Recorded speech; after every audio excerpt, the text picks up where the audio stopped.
Hei, mä oon Jasmin, tuttavammin Jaska, ja tää on mun ensimmäinen video. Ja toi on ihan sairasta, koska mä oon miettinyt videoiden tekemistä about aina. Mä oon varmaan joskus 9-vuotiaana halunnut julkaista ensimmäisen videon, ja luonnollisesti se ei vanhempien mielestä ollut kauhean hyvä idea. Ja tässä mä nyt oon 21-vuotiaana, todennäköisesti vähän fiksumpi kuin 9-vuotiaana. Ja tänään mä meikkaan ja sit samalla jäppään jotakin. Ja mulla on täällä meikkiä nyt 2 eri pussissa.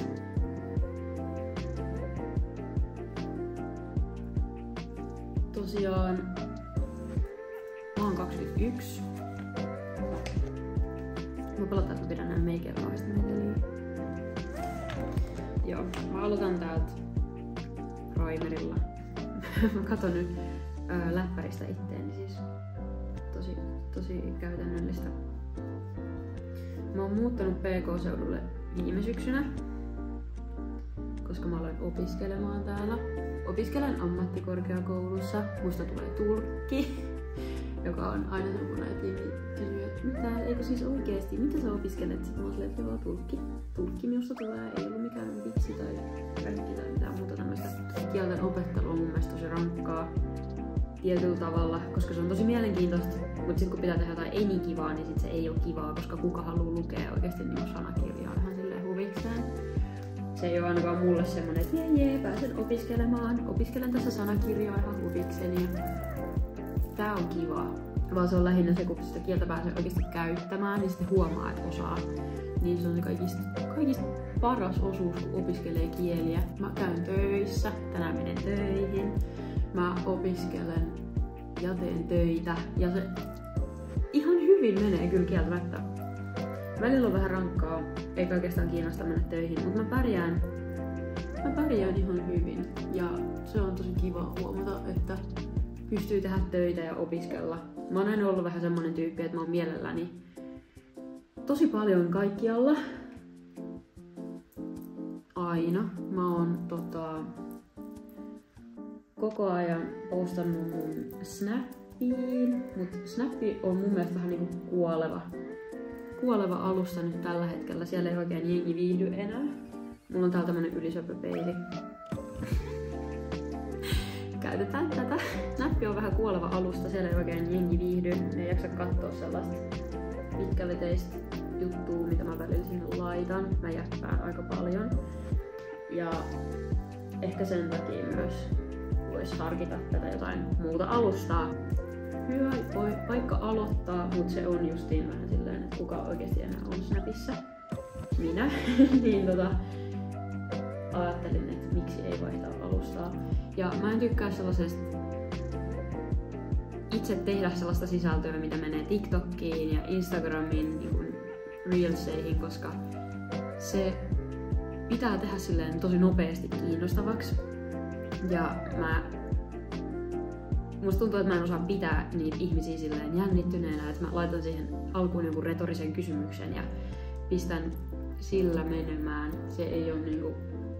Musta tuntuu, että mä en ole kauhean hyvä sellaisessa. Se on vähän liian nopea alusta silleen tietyllä tavalla, koska trendit menee tosi nopea ja sit sun pitää ehtiä siihen yhteen trendiin ja sit sä oot silleen, että no niin, nyt se meni jo. Nyt sitä ei voi enää toteuttaa ja se meni siinä. Niin jotenkin tämmönen rauhallisempi some olisi se juttu, millä mä lähden mieluummin liikkeelle. Mä en oikeastaan ite kato YouTubea. Mä katon Lakon videoita, mä katson vähän eSpeaksia tai Edplays. Vaikka mä ite kyllä pelaan mitään, mut se on ihan kiva katsella. Esimerkiksi 1000 podcasti menee mulla tosi paljon. Katselen. Kuulutaan siitä sisältöä. Se on upeeta. Mulla on myös mun haalareissa 1000 haalarimerkki. Siksi 1000.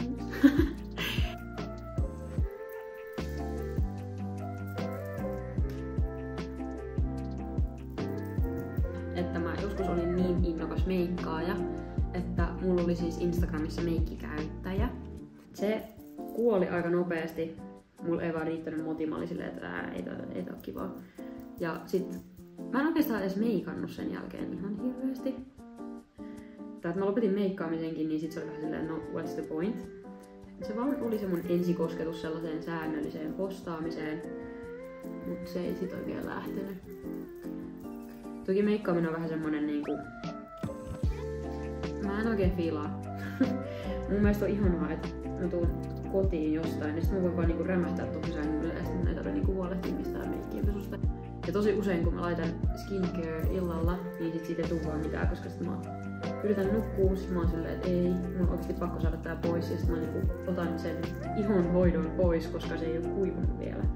Mä en fiilaa, että mulla on naamassa jotain, kun mä nukkuu. Mut joo, se oli ihan hauskaa kyllä se meikki juttu.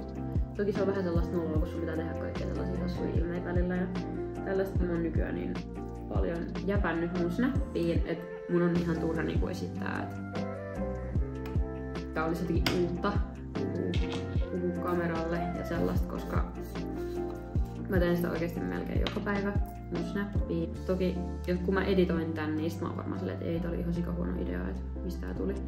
Mut musta tuntuu, että mä voisin kyllä niinku ihan silleen jopa julkaista tämän ja katsoa sitten, että miten siinä käy. Okei, mun meikkipohja on nykyään tosi epätasainen. Tai en mä tiedä, se on vaan toi, että mun iho kuoriutuu ihan sikana, niin sit se ei niinku oikein luo hyvää pohjaa tällaiselle pelleilylle. Okei, tää on se millä me mennään. Mä en oikeesti osaa tehdä mitään muuta meikkiä kuin peikata. Mun pitäis hommaa kivipuuteri, mut en mä osaa käyttää varmaan sellaista, kun mä oon aina käyttänyt tällaista baking powder. Tai siis irtopuuteria. Okei, annetaan toi nyt olla. Mun tää puuteri on niin lopussa, että tästä ei niinku... Pitäis hommaa uusi, mutta ei jaksa. Sitten mä vähän niinku vaan laitan tätä joka paikkaan. Mä en oikein... Kunhan se ei oo märkä se pinta, niin mä oon ihan noin. Mulla jää niinku ihan sikana meikkivoide tänne, niin mä en tiedä käytänkö mä liikaa meikkivoidetta. Voi olla. Mun pitäis perehtyä enemmän mun meikkeihin ja ehkä se auttaisi, jos mä hommaisin niinku kivipuuterin.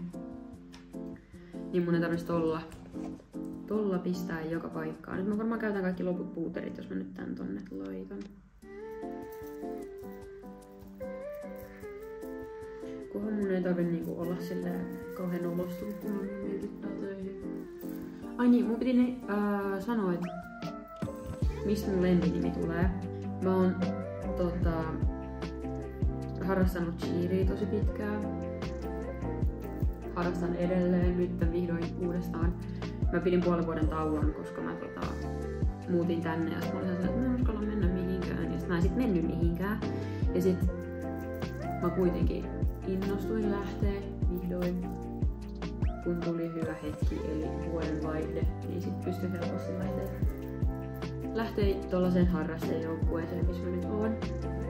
Ja oon tykännyt ihan sikana. Mulla on tosi hyvä mieli mennä treeneihin ja mä olin nyt tässä tällä viikolla kipeä, niin nyt oli vähän semmonen traaginen fiilis, kun ei päässyt treenaamaan. Se oli tosi ikävää ja mä tykkään mun joukkueelaisista ihan tosi paljon. Mulla on tosi hyvä mieli olla treeneissä. Se on tosi hienoa harrastaa täällä PK-seudulla, koska täällä on ihan sikana vaihtoehtoja, mitä sä voit tehdä. Mä voisin vaikka mennä senior level 3, jos mä haluun. Tästä ei nyt varmaan suurin osa ihmisistä tiedä, mitä mä puhun. Ei vitsi, mä laitoin... Mun piti laittaa siis nestemäistä poskipunaa, mutta eipä nyt sit vissiin laiteta. Jaha, no se jäi siihen. Kuitenkin harrastusmahdollisuuksia on ihan todella paljon. Mä voisin tehdä mitä vaan mä haluan. Ainakin sit se tuntuu, että mahdollisuudet on rajattomat, koska täällä on niin paljon seuroja. Niin se on tosi nice. Pitäisikö mun harjoittaa noin kulmat nyt sitten? Mä myös valmennan tällä hetkellä ja sekin oli tommonen tosi extempore juttu. Mutta valmentaminen on tosi kivaa. Ja se on ihanaa nähdä, kun ne lapset onnistuu ja niillä on mukavaa ja sitten tietää, että on itse ollut jotenkin osallisena niiden hyvässä mielessä. Joo, mulla on tosi hyvin niin kun silleen vastaan otettu olo, vaikka mä tuun tuolta jostain ihan muualta ja mä puhun ihan eri sanastoa, mitä ne puhuu. Niin se on tosi kivaa.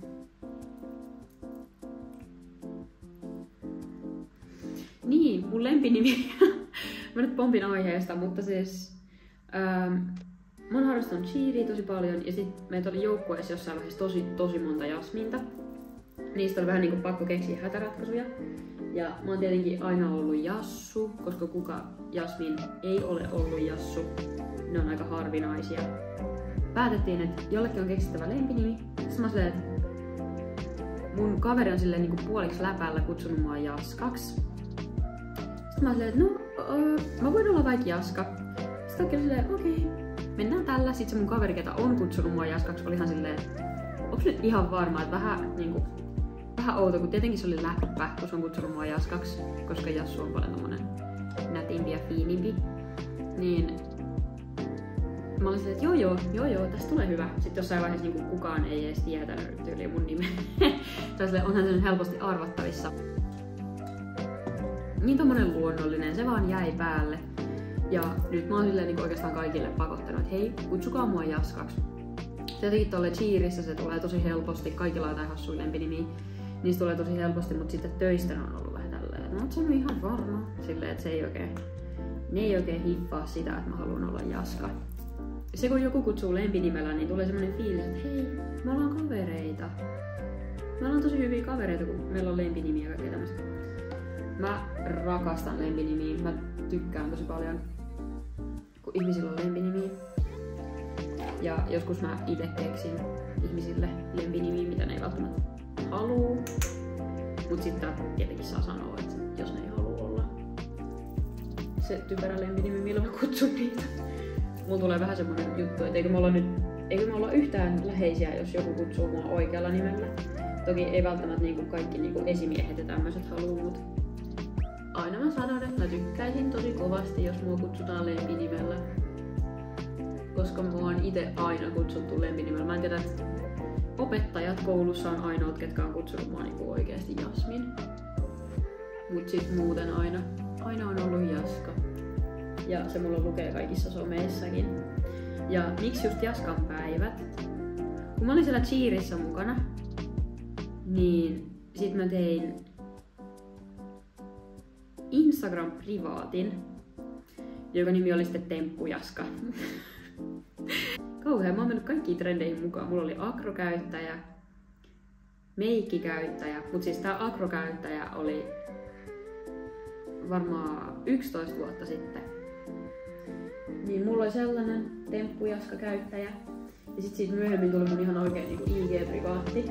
Sit myöhemmin kun oli Snappi-privaatti story, niin sit senkin nimi oli Jaskan päivät. Jaskan päivät jäi ja se on ollut semmonen niinku, että pidetään toi. En mä halua, että musta puhutaan mun oikealla nimellä, vaikka se on tosi kaunis nimi, mä tykkään siitä nykyään. Mut se on se mun virallinen nimi, niin mä haluan, että sillä on vähän niinku jotain arvoa. Siis koulu. Mä en oo todellakaan aina ollut silleen, että joo, mä haluan tulkiksi, mä haluan opiskella kieltä. Musta piti jossain vaiheessa tulla psykologi ja kaikkea muuta tämmöstä. Mut sit mä heräsin siihen realiteettiin, että mä en oo ehkä niin hyvä koulussa, mitä toi vaatii. Niin. Sit mä olin ihan lost. Mä oon lukion käynyt. Mulla oli sen jälkeen ihan niinku 2 välivuotta. Otin ihan chillisti. Mä kävin töissä ja tuplatöissä. Mä kävin tosi paljon töissä. Olin cheerissä sellaisessa klassikkojoukkueessa. Se oli tosi mukavaa. Mä viihdyin siellä ihan niinku oikeitten aikuisten kanssa. Mä viihdyin siellä. Sitten mun ei todellakaan pitänyt muuttaa. Ei tosiaankaan, mutta sit yhtäkkiä, oi herranjumala. Mä laitoin yhtäkkiä, mä olin silleen, että joo hei, mä menen vaan ihan läpällä testaamaan, että pääsisikö kouluun. Mä menin pääsykokeisiin. Mä sanoin mun pomolle, siis molemmissa työpaikoissa mun pomolle, mä sanoin, että en mä välttämättä pääse mihinkään. Tää on nyt vaan vähän tämmönen. Menin sinne pääsykokeeseen, mä olin siellä viimeisenä valmis. Mä olin sitten, että ei tästä varmaan tuu mitään. Mä olin ihan shokissa siellä pääsykokeella. Sitten yhtäkkiä kun mä katson niitä tuloksia, mä olin varasijalla 2. Ja mä olin ihan silleen, että toi on tosi todennäköistä, että mä nousen tonne. Ja mä voisin lähteä stadiin. Ihan vitu hullu. Koska mä en oo todellakaan unelmoinut hengailevani, asuvani PK-seudulla. Se ei oo kuulunut mun unelmiin missään vaiheessa, koska en mä nyt niin paljon tykkää ihmisistä. Mut tää ala on niin kiinnostava ja tää on ainoa, missä mä voin opiskella sitä. Niin sen takia mä hain tänne. Ja sit mä pääsin ja sit mä olin silleen, että hei, jolo, mulla ei oo ihan hirveästi hävittävää täällä. Et kyllä mä saan pärjään yksin tuolla maailmalla. Joo, ja sit mä olin silleen, että no hei, tää on ihan superhyvä idea. Tosi iso shokki ekan kerran jäädä yksin asuntoon. Mä tulin tänne, se oli hyvä idea siihen asti. Mä tulin tänne, sit mä olin silleen, että ei. Siis mä oon nyt oikeesti ihan yksin täällä. Ja sitten tää mun söpö pikku yksi oli ihan sekasin. Ja mä olin silleen, että tää on nyt mun koti. Ja sit mä en uskaltanut lähteä täältä kämpästä. Niin se seuraava päivä mä vaan olin täällä ja purkasin mun kaappeihin mun tavaroita. Se oli ainoa mitä mä tein koko päivänä. Ja mä olin ihan niin silleen, että mä oikeesti delaan tänne. Että oikeesti mä oon niinku siinä vaiheessa se hittas, että mä oon ihan tuntemattomassa paikassa. Täällä on niin paljon jengiä. Ja nyt mun pitäisi yhtäkkiä selvittää ihan itse. Kyllä mä niinku Pohjanmaallakin oon asunut yksin. Se ei oo uutta mulle. Mut se, että mä voin hengaa täällä kenenkään kanssa. En mä nyt kyllä kauheasti Pohjanmaallakaan hengannut sillä varsinaisesti mun kavereitten kanssa. Mut silleen, että nyt mulla ei oo niitä mitään. Mulla ei oo täällä mitään. Onneksi sit loppujen lopuksi tuli ihan hyvä. Mä oon nyt täällä ollut puoli vuotta. Ja edelleenkään ei tunnu siltä, että joo, mä kuulun tänne aivan täysin. Mutta nuo harrastukset ja sitten toi, että työporukkaan on päässyt vähän mukaan, on luonut aika paljon niinku turvaa. Mulla on tosi kivoja koulukavereita. Ja se on tosi jees, koska se oli se niinku pahin, että jos mulla ei ole ketään täällä, niin sit mennään tosi syvälle ja sit on paha mieli. Kun läpällä hain opiskelee ja sit mä viihdyn täällä, on se niinku key point nyt tässä, mitä mä yritän jäpätä. Että en mä oikeastaan edes en mä tiedä mihin mä hain. En mä tiedä mitä mä oikein ajattelin tästä, mutta mä vaan lähdin opiskelemaan silleen, miksei. Se kyllä avartaa. Opiskelu avartaa, mutta enemmän avartaa se, että sä lähet sieltä sun epämukavuusalueelta. Sä lähet sun epämukavuusalueelle ja lähet kokeilemaan vaan. Meikki näyttää ihan hirveältä. Mä varmaan otan tän pois ennen kuin menen töihin. Että mä lähden kokeilemaan jotain, mistä mä en oikein tiedä mitään. Niistä tuli semmonen fiilis, että ei kyllä tää mä voin tehdä mitä vaan. Tää videon tekeminen. Tää on semmonen juttu, mitä mä oon miettinyt. Se on vaan ollut semmonen juttu, että yli kun mä olin yläkoulussa tai lukiossa, niin sitten joku vaan sanoi, että miksi sä vaan jäppää suoraan jonnekin YouTubeen, että sä saisit siitä jotain niinku itselleskin. Ja musta tuntuu, että se olisi hyvä, jos mä tekisin tällaista sisältöä, että mä voisin sit myöhemmin katsoa itse näitä ja olla silleen, että voi toi pieni tietämätön tyttö, ei se tiennyt mitä se vielä lähteisi tekemään. Enemmän semmoista jolomeininkiä, että mä teen jotain, koska mä voin, tiiäks? Et ei sen tarvi olla niin suunniteltu, ei sen tarvi olla niin niinku. Siis mä en kyllä oikeesti tykkää tästä meistä. Anteeksi, mä en voi keskittyä nyt. Niin, et ei sen tarvi olla niin suunniteltu, et ei se nyt oo niin justihin. Et voi kyllä olla niinku. Pitää lähteä yrittää, et sä voi vaan jäädä ja olla, vaan et se vaatii rohkeutta, että sä lähdet tekemään jotain, mistä sä et oikein tiedä mitään. Mutta se siinä onkin se ihanuus ja viehätys. Että sä voit epäonnistua tai sit sä voit onnistua. Mut molemmin puolin sä niinku, sä opit jotain kuitenkin.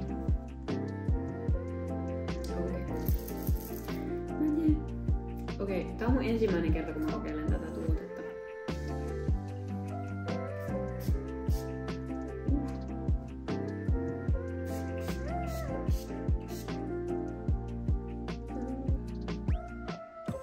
Tää tuntuu siltä, että mä en laittanut mitään mun naamaan. Mut ei se mitään, me mennään tällä.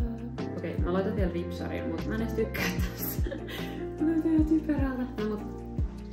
Anyways. Ois mun laittaa tai... Ei, kyllä mä laitan. Okei, koska mä äsken laitoin tuota Urban Decayn juttua, niin laitetaan nyt niiden paletista. Toi oli se juttu, mitä mun piti sanoa. Että ollaan rohkeita ja lähdetään kokeilemaan, koska nyt mä oon tosi iloinen, miltä mun elämä näyttää tällä hetkellä. Mulla on kavereita, uusia kavereita.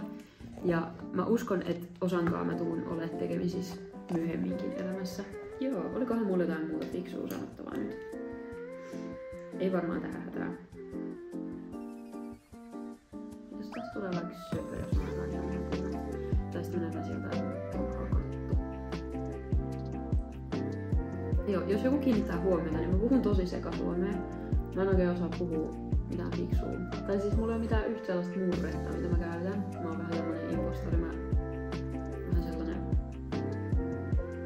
En mä tiedä murteista mitään, mutta ne kiehtoo mua. Sitten aina välillä muut tulee jotain ihan outoja juttuja, koska mulla on tuttui tai jotain muita tämmösiä mun lähellä, ketkä puhuu jotain murretta. Ja olisi sika kiva asua jossain ihan idässä tai enemmän pohjoisessa. Missä olisi jotain murretta. Mut näillä näkymin opiskelun jälkeen mä menisin kyllä takaisin Pohjanmaalle. Tai vähän riippuu. Jos mä yhtäkkiä rakastunkin täällä olemiseen, niin ehkä mä en lähdekään mihinkään. Kyllä mä aika todennäköisesti meinaan lähteä takaisin sinne, mistä olen tullutkin. Koska esimerkiksi nyt niin en mä kauheasti ajattele koulua, kun mä käyn himas perheen luona. Et sinne en tuo sitä koulustressiä. Mut täällä se vähän niinku olis enemmän. Mut mulla on kyllä selkeitä tulevaisuuden suunnitelmia, mitä mä niinku haluan tehdä ainakin tässä niinku opintojen kannalta. Mä haluaisin lähteä vaihtoon Ruotsiin. Mä ajattelin, että hei, jos mä teen tubea, niin mähän saisin siitä ihan sikana itselleni niinku muistaa. Että vaikka ei ketään oikeasti kattois näitä, niin mä saan siitä itselleni. Sitten mä voin näyttää niitä mun lapsille ja mun lapsen lapsille sitten tulevaisuudessa. Mä toivon siltä, että mä toivon nyt, että mä en näytä siltä, että mulla on hakattu, vaan että tää on ihan tahdosta tehty jotain vielä. Tosi törkyneen tää mun sivellin, mut annetaan sen. Okei, on tää vähän ok. Mä en oikeastaan omista ripsiä. Mulla oli hetki sitten ripsien pidennykset, mut ne oli vaan tällaiset viihdekäyttöön tarkoitetut, eli en ollut ajatellutkaan, että lähtisin uudestaan hommaa, tai siis huoltamaan niitä ripsiä. Okei, mä näytän nyt tältä. Mä oisin voinut tehdä vähän parempaa työtä tämän meikin kanssa, mutta mä en näytä pelleeltä, mä uskallan mennä töihin, kaikki on hyvin, mä mennään täällä. En varmaan laita silmälaseja päähän, koska nyt mulla on mun upea meikki. Ja sit mun yksi työkaveri on silleen, että sä näytät niin paljon paremmat ilman laseista. Mä oon silleen, että kiitos. Lasit on mun koko persoonallisuus, mut ei mitään. Me nähdään seuraavassa videossa, jonka mä ehkä toivottavasti teen. Mä ehkä toivottavasti jopa julkaisen tämän videon. Sisältö jatkossa voisi olla kaikkea sellaista ihan perusarkijuttua, mitä mä laittaisin Snappiin, mut sit mä tekisin siitä vähän pidemmän ja vähän paremman. En mä tiedä, musta tuntuu, että tää olisi tosi luonnollista mulle tehdä videoita, koska mä oon tehnyt sitä koko ajan. Mä uskon, että me nähdään vielä. Ja toivottavasti viihdyit, on tosi otettu, jos katsoit loppuun asti. Kiitos Maljasille.